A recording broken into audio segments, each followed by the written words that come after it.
પરમાત્માનું ઉત્તમ જ્ઞાનથી મુક્ત થઈ પરમ સિદ્ધિને પામે છે. આ જ્ઞાન જીવનમાં ઉતારવાથી ફરી જન્મવું પડતું નથી. પરમાત્માની માયા પ્રકૃતિ વડે સર્વભૂતો બને છે. તેમાં પરમાત્મા ચેતનનો અંશ આત્મારૂપ ગર્ભ યોનિમાં ભૂતો બનાવે છે. તે પરમાત્મા સર્વના પિતા છે. તે પ્રકૃતિથી બનેલા સત્વ, રજસ અને તામસ એ 3 ગુણો અવિનાશી જીવાત્માને શરીરમાં બાંધે છે. તેમાં સતોગુણ નિર્મળ હોવાથી બુદ્ધિમાં જ્ઞાનનો પ્રકાશ કરનારો અને દોષ વિનાનો છે.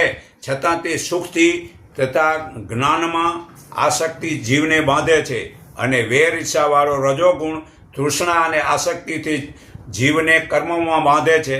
અને સર્વે જીવોને મોહ પમાડનારો તમોગુણ તે જ્ઞાન વડે આળસ અને ઊંઘમાં જીવને બાંધે છે. જો રજોગુણ કે તમોગુણ દબાવીને સતોગુણ વધે છે અને જો સતોગુણને તમોગુણ દબાવી રજોગુણ વધે છે, તેવી રીતે ગુણો વધે ઘટે છે.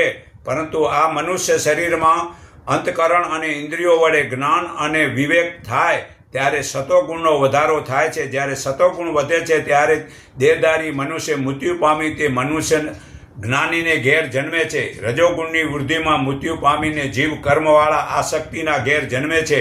અને તમોગુણની વૃદ્ધિમાં મૃત્યુ પામીને પશુ પક્ષી ઝાડ પાનમાં જન્મે છે. જ્યારે જ્ઞાની લોકો 3 ગુણો સિવાય બીજો કોઈ કરતા નથી એમ સમજે છે અને પોતાને તે ગુણોથી જુદો રહેલો સમજે છે, ત્યારે તે મનુષ્ય આ શરીરની ઉત્પત્તિ કારણ આ 3 ગુણોને તરી જઈને છોડી દઈને જન્મ, મૃત્યુ, વૃદ્ધાવસ્થા અને દુઃખોથી મુક્ત થઈ અમૃતરૂપી પરમાત્માનો અનુભવ કરે છે અને પરમાત્મા સ્વરૂપને પામે છે.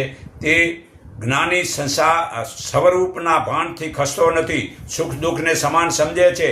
માટી તથા સોનાને સમાન સમજે છે. તથા પ્રિય અને અપ્રિય, નિંદા અને સ્તુતિને, માન અને સન્માનને, શત્રુને અને અશત્રુને, મિત્રભાવને સમાન ભાવે વર્તે છે. બધા જ કર્મોને અભિમાન વિના કરે છે. તે મનુષ્ય 3 ગુણોથી પર થઈ ગયેલો, જુદો થયેલો ગુણવા વિનાનો ગુણાતીત કહેવાય છે.